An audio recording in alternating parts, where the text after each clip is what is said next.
So good evening, everyone.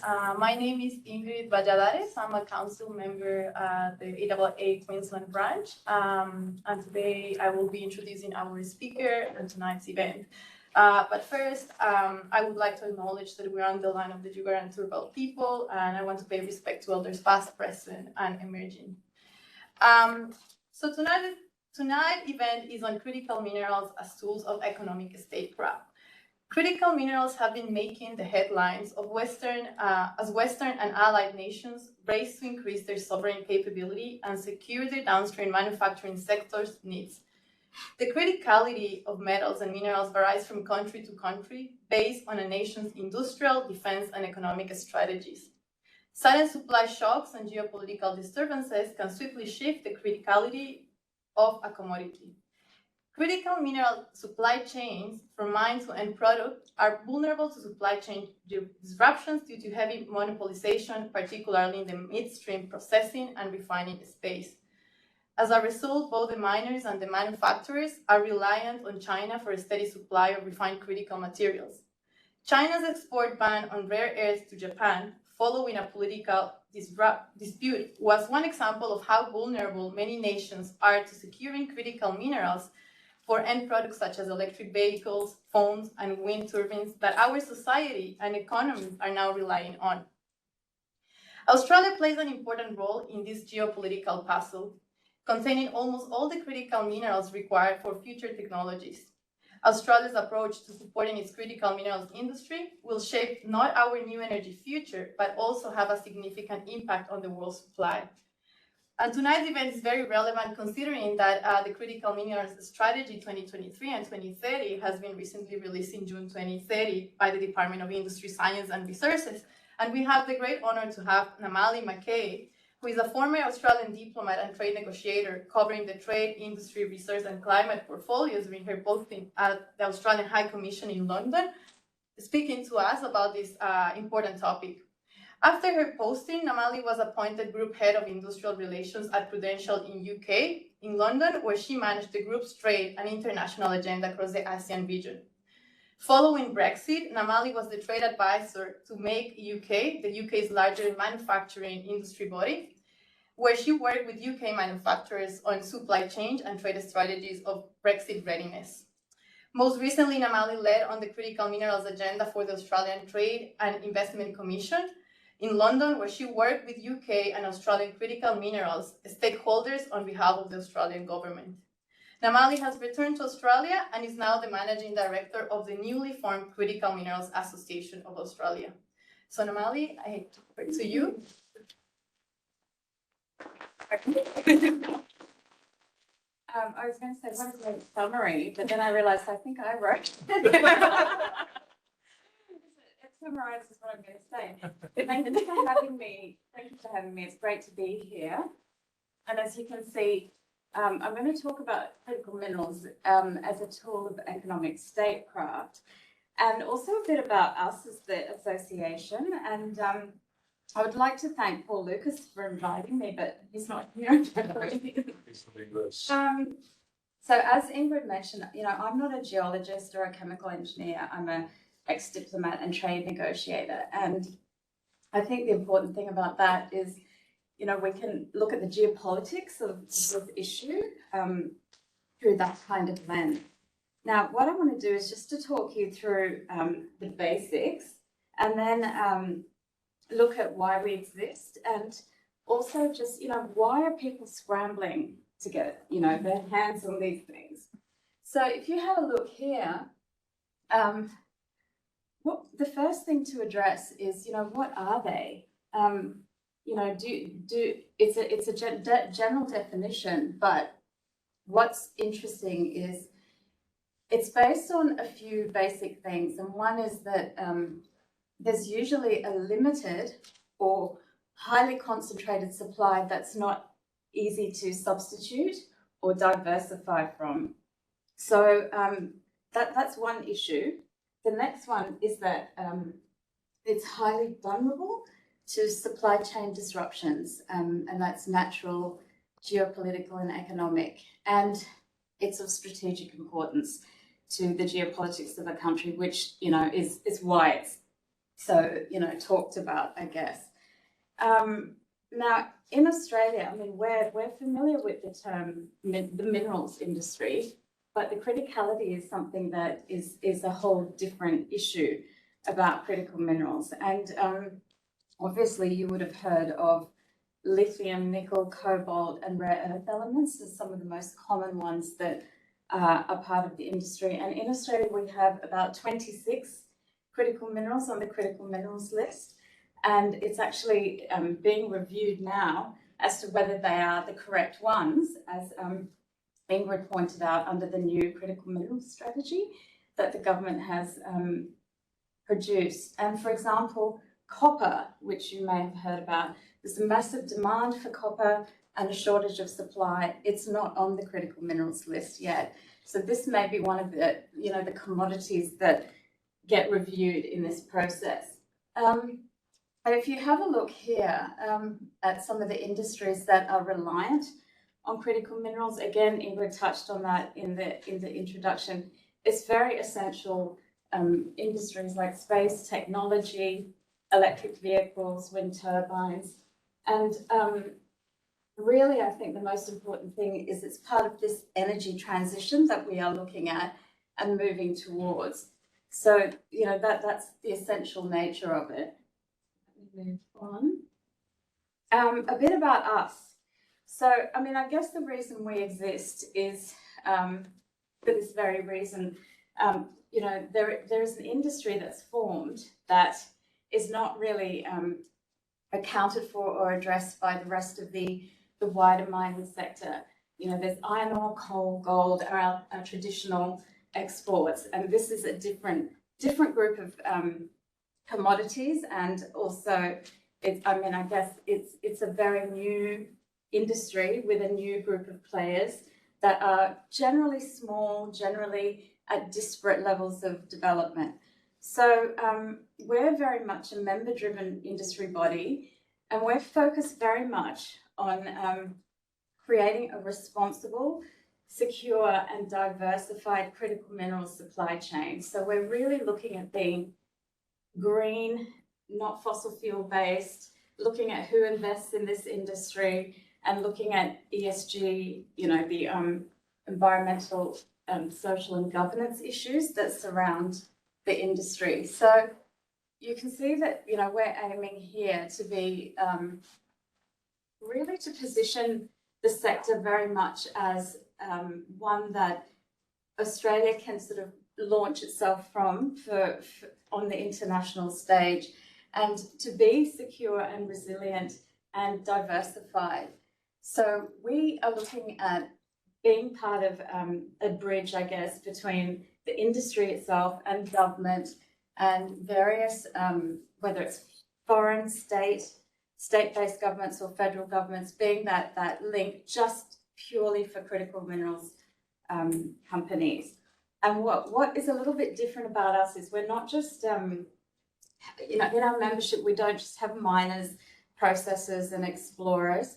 We've actually got specialists that feed into the supply chain, so like ESG specialists, provenancing specialists that trace the traceability from mine to magnet of the supply chain. We have consultants that are highly specialized in critical minerals, and we have geological specialists as well as critical minerals data houses that sit within us. And the idea behind that is really to have a look at these supply chains of critical minerals and look at, all of the different aspects that the industry faces and how we can tackle them quite holistically, rather than just from a mining, exploration, upstream kind of perspective.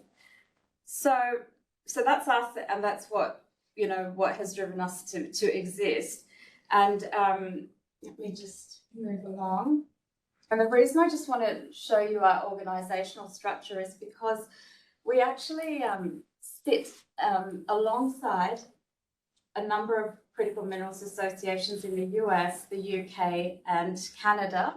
And we sit under an umbrella called the Critical Minerals International Alliance.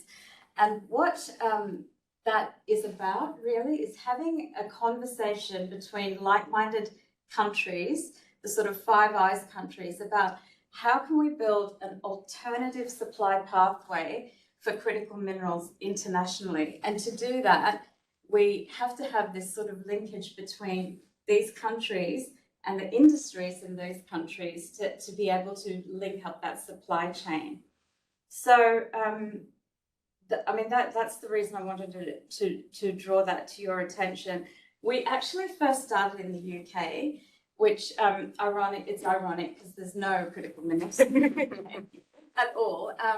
But what they do have is massive downstream demand. They've got the automotive sector, they've got aerospace and defence, and they're very concerned about, well, how are we going to supply these industries into the future? So that's what actually drove the CMA UK to start. And it was very successful in influencing the UK government to actually come up with a critical mineral strategy to think about, okay, how are we going to secure the supply of these essential minerals? And from there, we've branched out into Australia and the US and partnered up in Canada. And so we're relatively new here in Australia. We've only been around for about a year.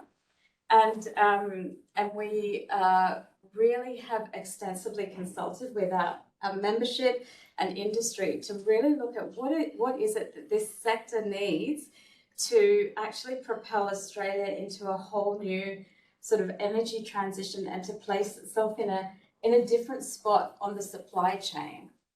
Now, the reason I'm just pointing out who we are is basically actually just to point out to you that just, you know, looking at the kind of skills that we have. I mean, Jeff and I have a political backgrounds, so and all of our associations are very much a combination of either geologists and chemical engineers, as well as the international political kind of people. And we found that combination of skills really serves this industry well because it's so technical on the one hand and so political on the other that we need that. And that's something that we want to encourage in institutions, in academia, to actually look at, you know, the kinds of skills that come into this sector as well. So what are we about for the industry? So we went out to the Australian critical minerals industry and we consulted widely. And the feedback we got were that these are the top 5 things that are of main interest to the industry. And the first is obviously there wasn't a unified voice just for that industry that liaised with government and academia and beyond. The second was that Australia's predominantly stuck in this, you know, dig and ship model upstream here, and they desperately want to move into more processing, refining, and value add.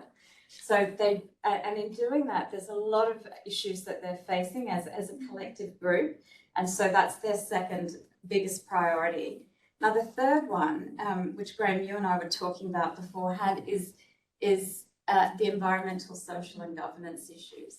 So this is huge now, and it's a very big pillar for us in all of our associations. In that we, well, first of all, down at the other end of the downstream, consumers and OEMs are all demanding that everything in the supply chain is responsible, it's ethically sourced, it's, you know, there's a lot of good governance that went into the production of it. And so, and that there's minimal environmental damage. So this is a huge pillar for us. It's one that we really want all of our membership to commit to. Not everyone will be in the same place at the same time, but it's something that, you know, the world's changed and the industry needs to do things differently from now. And I think as part, the fact that came up from the industry itself is an important factor, is indicative of how the industry is actually changing and how mining is, you know, evolving from what it used to be. The fourth thing is education. So education is a twofold thing. It's about internally having an education piece within the industry, but also educating the public about, you know, some of the things the summary sort of highlighted about where do our iPhones and our electric vehicles and our wind turbines, you know, how are they constructed and what do we use to construct them with. And then the final one is that the industry is really struggling to get finance and get these projects up and running. And so those are the things that we are highly focused on. Now, I want to talk you through the actual picture of what the industry looks like. I mean, this is obviously a very colourful graph, but there are a whole lot of supply and demand implications of the geopolitics of critical minerals and this whole energy transition that we're going through. Now, what we see in this slide is actually the huge demand for critical minerals. And this is just from, the technology, energy transition, the technological aspects alone, like solar panels, wind, electric vehicles. It doesn't account for medical space or defense or any other sectors. And the demand is just huge. It's beyond comprehension.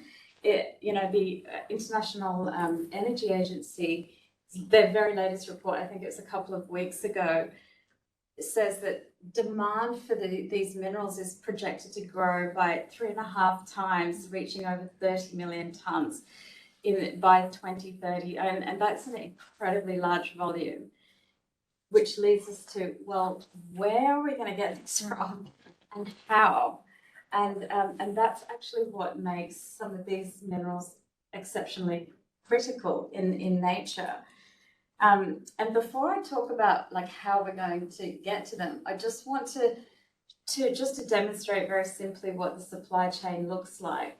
So Australia is very much at that green, bright green on the screen end of the upstream, where there's exploration, extraction, and primary processing. And then the supply chain, all of that we dig up goes into the midstream, where there's that secondary processing and refining, and then it is downstream, you have your components and end products. Now, what we notice about that is that we're very much down at the green end, but that middle and downstream, the midstream and downstream, is completely dominated by pretty much a single country, and that happens to be China. And what China's doing now is coming to invest and partner with some of the upstream companies in countries like Australia to secure the supply chain all the way from mine to electric vehicle, let's say. So that's what the supply chain looks like.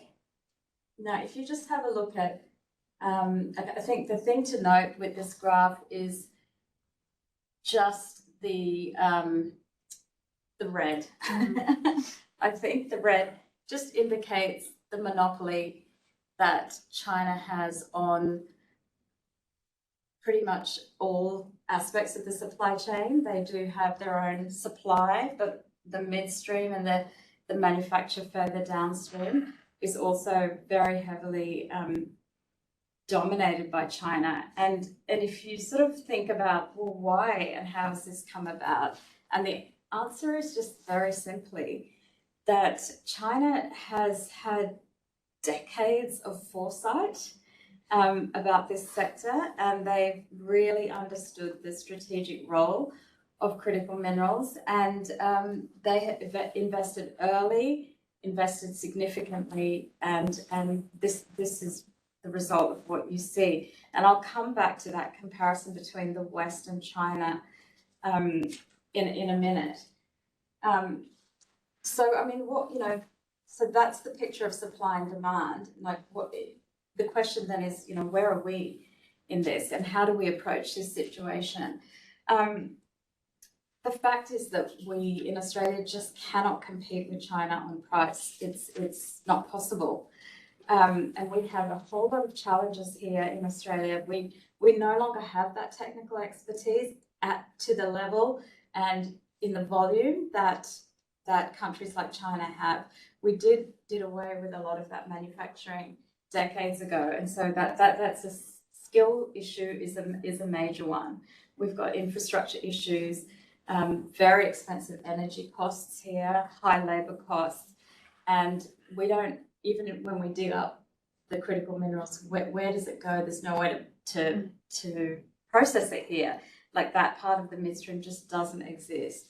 And then we have a lot of foreign-owned entities that are developing the mining capacity. So that leads to a lot of geopolitical questions about, you know, our sovereign security and the risk profiles and of the industry.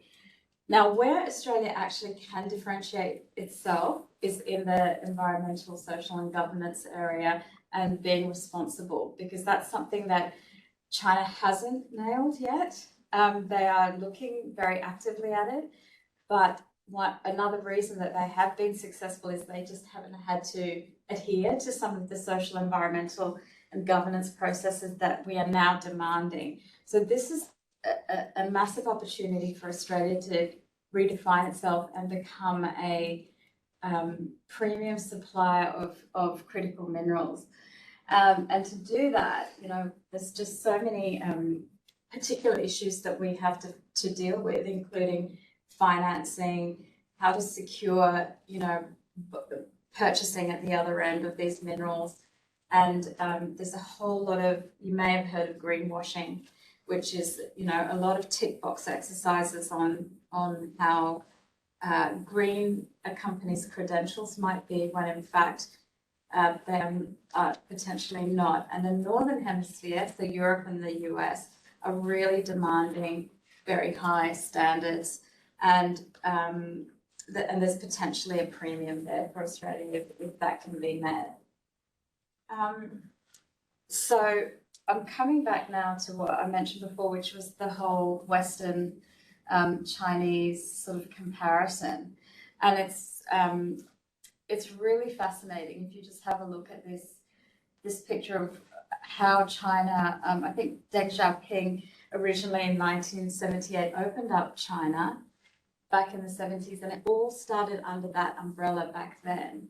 And another Chinese premier, actually, Wen Xiaobo, was a geologist.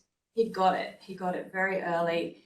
He pushed it very hard. And China, you know, way back at the time, I think when Australia was basically closing its doors on manufacturing, China did the complete opposite and went, you know, straight into, this is a picture of rare earths, so rare earth elements.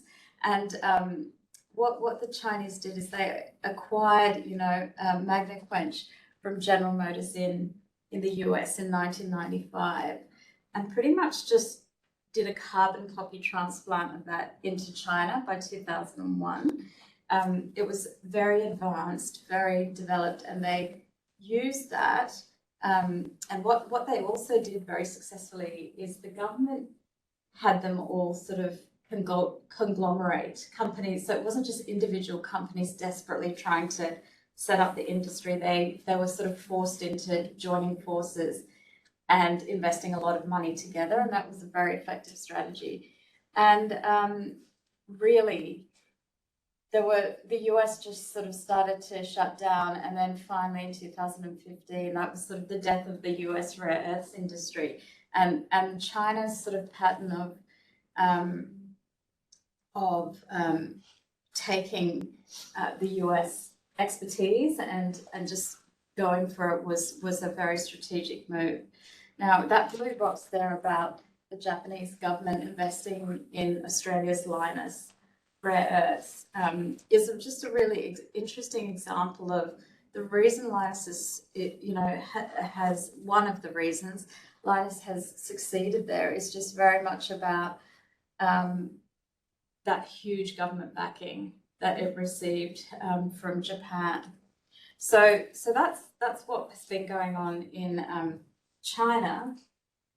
And back in the West, our response really didn't start till very, very, very late in the piece. And you know, the issues that are highlighted here will be an indication of pretty much some of the big issues that have come up. And I think I would dare to say the only real competing sort of counterpart to that level of Chinese investment is the US recent US Inflation Reduction Act, where they've put something like $45 billion to their industry. They've decided it's time to really try and invest in critical minerals, in that value-added part of the supply chain, and to really go for it. It may still not be enough, because one of the biggest challenges with this supply chain is to get the supply up and running and manufacturing takes years and years and years. And the demand is happening much faster than we can supply it. So all of those electric vehicles that we are incentivizing to buy, the question is, where is all of the raw material coming from? We just don't have enough ready yet. And so that's the Western world's greatest challenge in terms of having it be successful. And so the thing also that we want to be particular about is, before I get onto this, is just, it's not about cutting China out. Australia relies massively on China in this supply chain. That's our main selling partner, trading partner on critical minerals. It's more about how do we diversify so that all our eggs are not just in that one basket. And I think the rudest shock was during COVID and all of the supply chain disruptions and the vulnerability that we and many other Western countries were in terms of being so heavily reliant on that one supply chain that it's not sustainable and it's not secure. And so that's why a lot of this, you can see the timeline has come out of that era.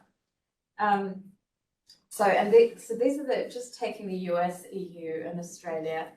We've all gone for it in terms of trying to get critical minerals up on the radar. The US is way out in front, and then that's generated a whole other debate about, well, you know, the US government's just thrown a whole lot of money at it, and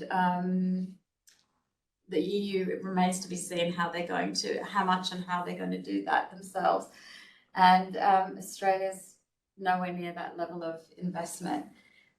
So, you know, the question is now an economic one of, should it be subsidized? Are subsidies okay in this context?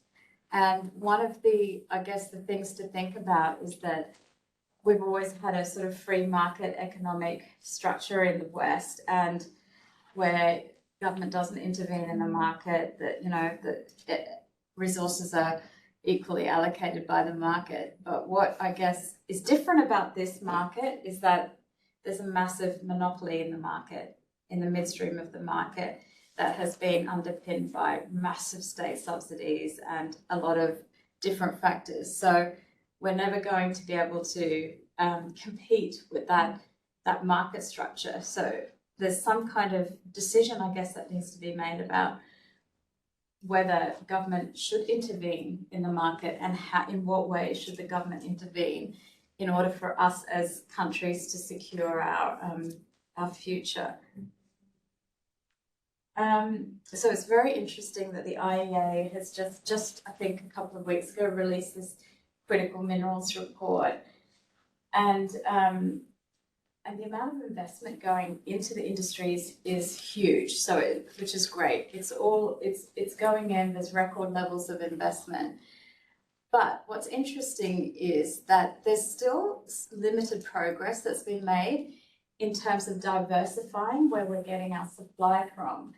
And in some cases, they found that it's gotten even worse, where China still holds the majority of the refining and processing capacity.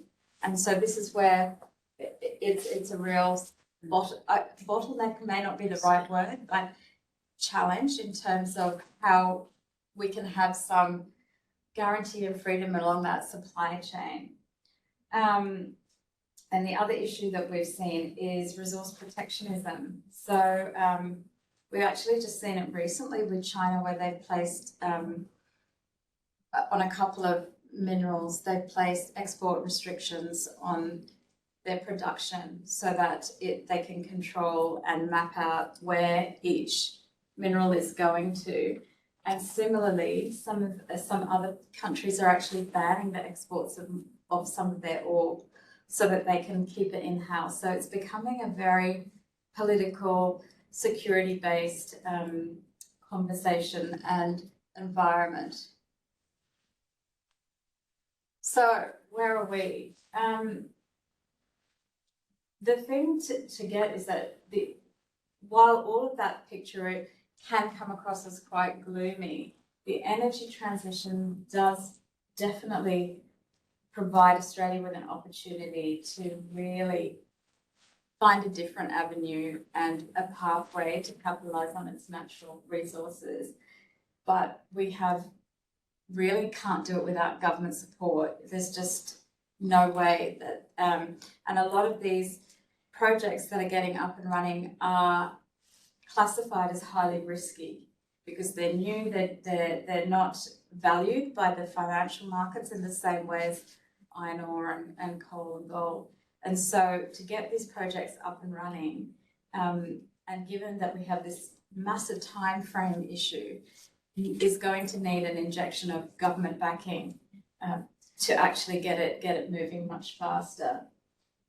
And some of the opportunities we have are really about the ESG issues that we talked about earlier, and that's that Australia can really build itself into a very responsibly sourced, environmentally aware industry that is basically doing it differently and therefore attracting a premium. That is the only competitive advantage we have, because price isn't one that we can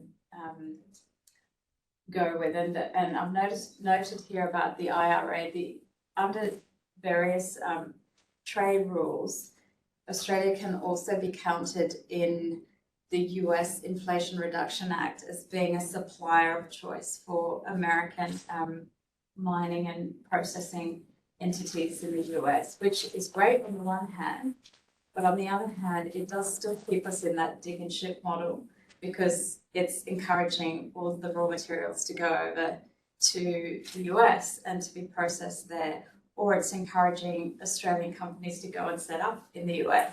So the question is, what can we do here in Australia to actually build the midstream fast and have some of that high value part of the supply chain located onshore?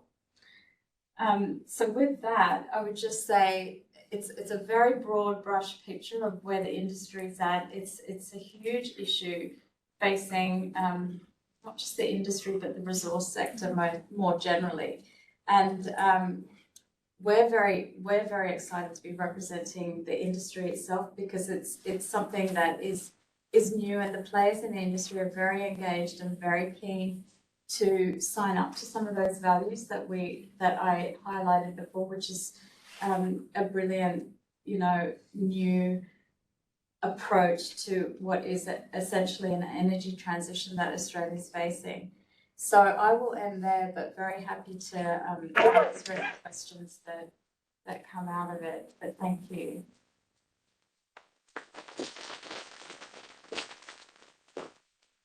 Thank you very much, Namali, for such a wonderful presentations and all the graphics about the supply chain as well. And I guess the most important part is mentioning, the importance of diversifying the supply chain and trying to move from downstream to the upstream phase of the supply chain as well. And I guess coming from Ecuador, where there's a lot of, contentions in terms of oil and mining recently, I was just discussing with Namali before the importance of also including different stakeholders as well, and kind of,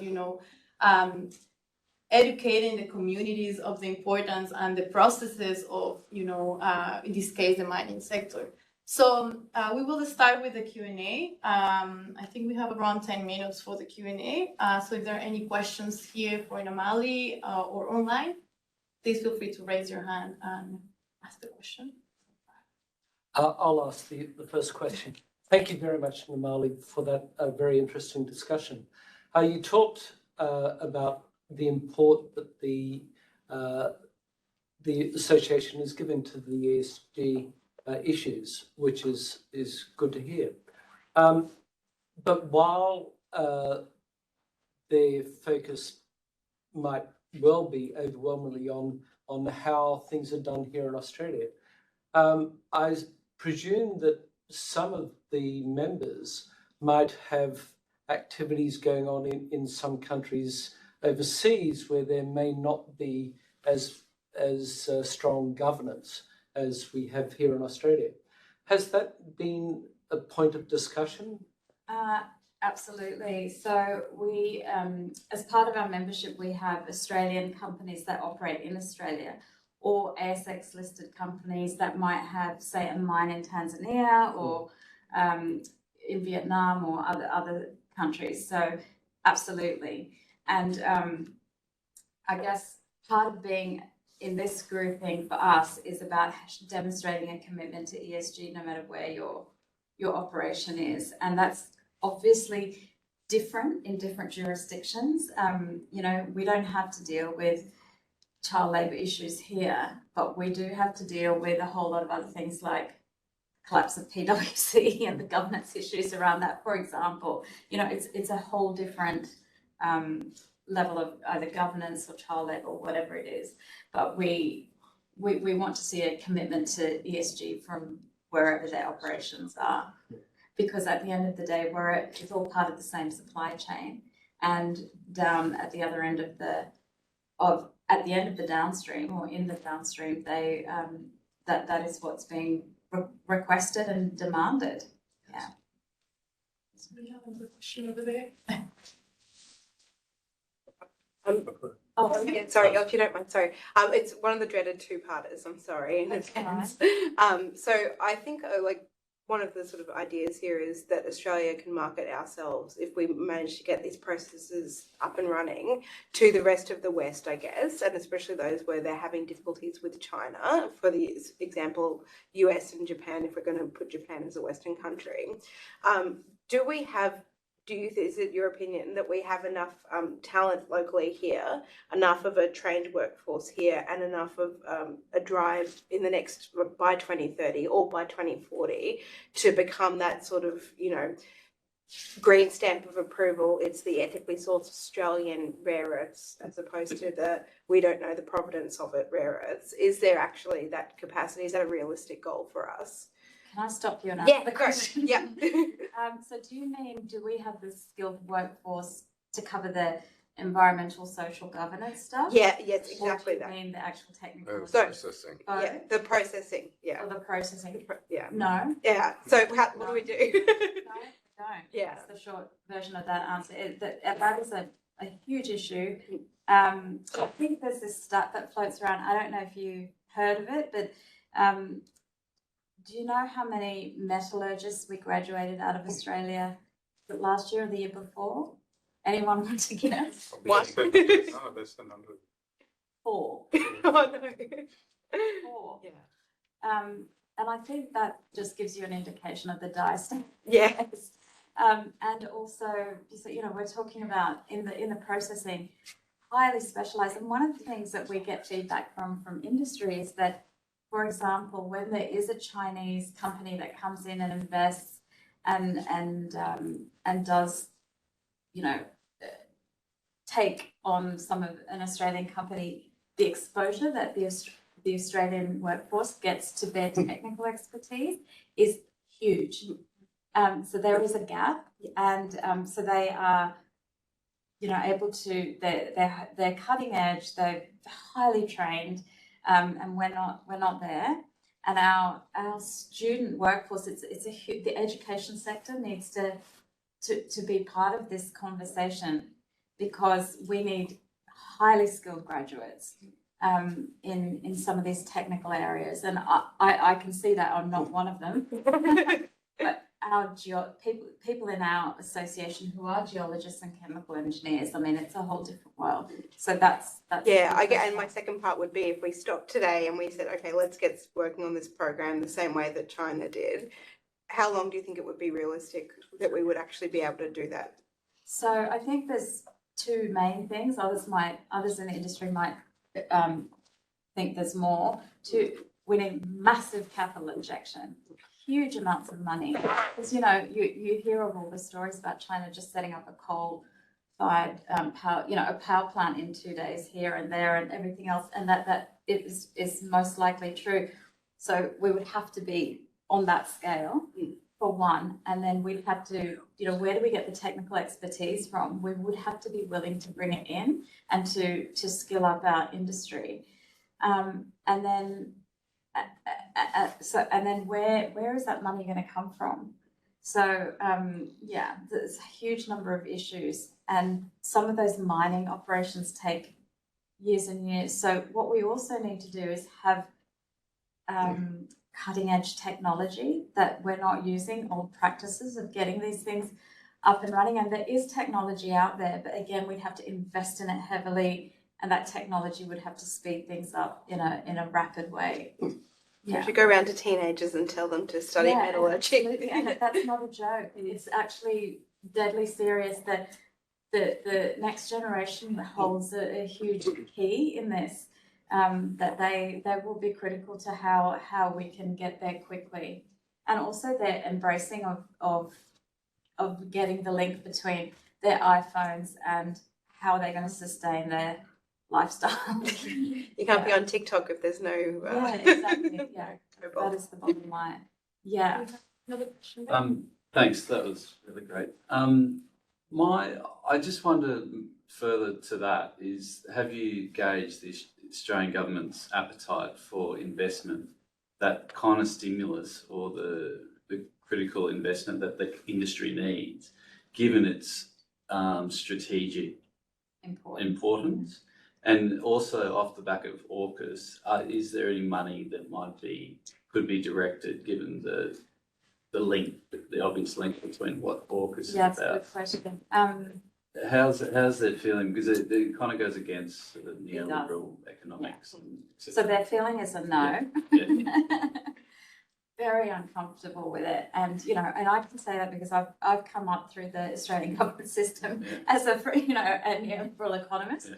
So it's a very, very uncomfortable place to be dropping big bits of cash in that way, and to be picking winners. Mm-hmm. But what I guess the counter argument now is, fair enough, that's not how we operate, but this is not a normal market. No. The market's completely failed, or it's operating under a monopoly condition. So that is when, theoretically, governments can intervene. But still, voting cycles and it doesn't sit very well. Was there another part to your question? I was just going to say, had you heard if there were any element of the funding put aside for AUKUS? Oh, AUKUS. Or no, not directly. Directly, no. Not. So at the moment, it's sort of debt financing and building partnerships and that kind of thing. I don't know if you've heard of the Material Security Partnership. So the US, UK, Australia, Japan, a few key like-minded allies all got together and sort of holding hands and saying, okay, let's sort this out. But even at that level, there's no money behind it yet. Right. So they're meeting, I think, in a few weeks in the UK, and it will be interesting to see if they're actually going to, Because there could be an opportunity of them to get together. It doesn't matter where it is, the processing, the digging, the whatever. Yeah. But it would appear outside of China. Yeah, and things are heading in that direction. Yeah, absolutely, and very closely coordinated. Yeah. Can we just take a couple of questions online, and then we will go back to your question? Sure. Okay, the first one is from John Schilling. He says, what about the recovery of critical minerals at the end of life cycle? Oh yeah, that's a really good question. Yeah, and I didn't touch on it, which, so what John might be referring to is there's a lot of critical minerals that can come out of waste products, tailings, and so that's a whole aspect of recycling that is highly valuable, and you can get a lot of critical minerals from it. However, in order to do that tailings extraction, we need some of that processing capacity in this country, and we don't necessarily have that at the scale that we would need to. But yeah, it's a very important part. Another one? Okay, we have another one from David Leary. He says, Thanks for an interesting talk. One question I have for you is, to what extent are you following the debate of the International Seabed Authority about mining of critical minerals from the deep sea beyond national jurisdiction? Do you have any view on what position Australia should take on the calls for a precautionary pause on mining in the deep sea pending finalization of the ISA mining code?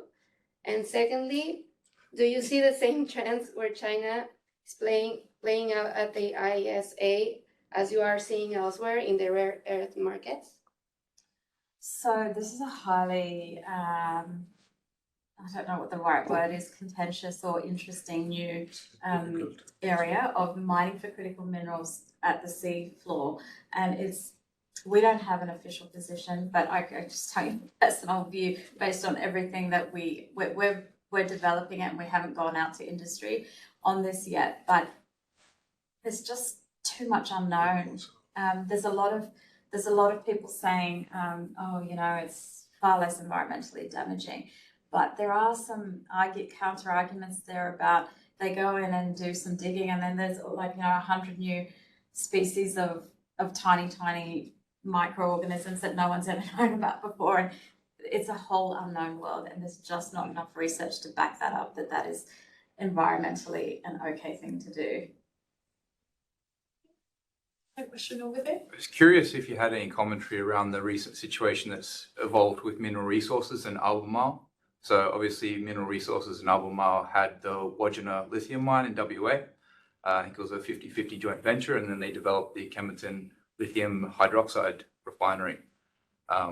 Chris Ellison of Mineral Resources decided to tear up that contract and hold less of the Kemerton refinery facility, selling down to 15%, to go own more of the mine. And he wanted to then export his share of that to China, which he was going to buy those assets off Albemarle, so in exchange for the change in ownership. He then, 2 weeks ago, I think, ripped up that contract and decided that he didn't want to own refineries in China anymore. He just wanted to sell the contracts to somebody in China, so he opened up an office to organize the sales. But he completely reduced his stake in the Kemerton hydroxide facility to 0%. So he's exited the midstream game, and that's kind of I think about a $15 billion Australian company kind of pulling away from the midstream. So do you have any commentary around what's going on there? I'm not going to comment directly on that situation, but I think it just points to the desperate need for a policy framework that supports the midstream, robustly supports the development of the midstream. There's a lot of talk about, we're going to just run around and make batteries, which would be amazing. It would be great if we could. But to get to a battery, we're still here digging up rocks. So there's a whole lot of steps that we need. We have to take it step by step, and we have to focus on the midstream first. And have that, because otherwise we take the midstream offshore, then come back, and all of those disincentives and incentives that you're alluding to start to happen where there is not a solid structure in the middle. Yeah. What would be your view on how to increase the pace at which projects can be approved without compromising environmental and other factors? Yeah, so this is a huge issue that a lot of members and industry generally, the part about permitting and licensing and all that is too slow. It's not just here, it's the world over. And there is a trade-off. And I think there's two things. We do believe it needs to be sped up, and the red tape has to be, some of the red tape that we go into and have a look at is avoidable. It's definitely avoidable. It's bureaucratic. But also, I think the flip side is some of the ESG stuff can't just be a tick box exercise. It has to be embedded from way before you start in the culture and in the structure of the company and the way operations happen, so that it's just ingrained. And it should already be there, independent of some of those approvals and processing, the red tape that's there. And that's demonstrated in some parts of Canada, for example. Yeah, that's an interesting point, because I know some of the explorers now will start their baseline studies around birds and fisheries when they're starting to drill. But I guess how could government help companies bear some of that cost to, do work when there isn't a potential viable economic resource developed yet? Exactly.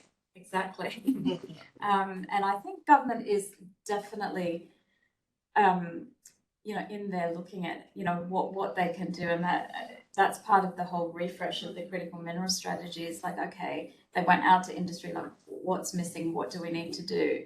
And there are aspects at all stages of the supply chain that they can intervene that isn't cash related necessarily, or it can be, it's not like dumping a big subsidy in it. They can be structured grants and things that help, and they are definitely doing that. It's just the scale and the time needs to be 10 times faster and more.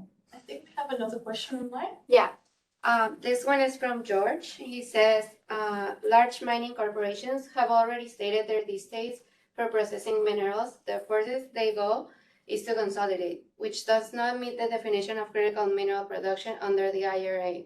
They seem to be focused on increasing the margins by percentage points, not investing in actual production. How do we encourage giant miners to embrace the new agenda and process materials here? I think it just is about some of the stuff I was talking about today. That's exactly right. The structure, it's the government framework, incentives, and changing the culture as well of the entire industry about, this isn't, I guess it's not just about, there is a bigger motive than the profit motive in this particular case. There's strategic importance, there's economic importance, there's very practical livelihood implications of we are going to run out of some of this stuff and we will not be able to sustain our lifestyles if we don't address this now. So it's a much bigger picture than just, okay, how can, it's not just a corporate issue. And that's why government has to intervene. It's a national sovereign security-based issue. Yeah, we're gonna ask two last questions. Sure. Yeah, thank you. Last one, I promise, for me. Just in terms of to your partners in the US and the UK and Canada as well, are you all sort of working together in terms of the idea of you could draw on getting those industries and getting those investments from all of those partners? And I guess in a way that reflects AUKUS a little bit as well, is there a willingness from our partner nations or nations that have sort of similar values as us and similar needs as us to help Australia sort of build that up? Is that what you're getting from your international colleagues, or is it everyone's in it for themselves? Yeah. Not in that sense. No. Like, not in the sense of, at the end of the day, nations are very self-interest driven, as I'm sure you're the sort of audience that knows that better than anyone else. What we are getting though, which is probably a game changer, is, so, obviously one of our biggest competitors is Canada. So they are doing brilliantly, and they are a strong competitor, the biggest competitor for Australia. So they're not going to hold our hand and say, let's help you out here. But what they are doing is that we're all in the same boat when it comes to the midstream. So for that, we do have to hold hands, align, and develop the midstream in any of our countries to make it work for everyone.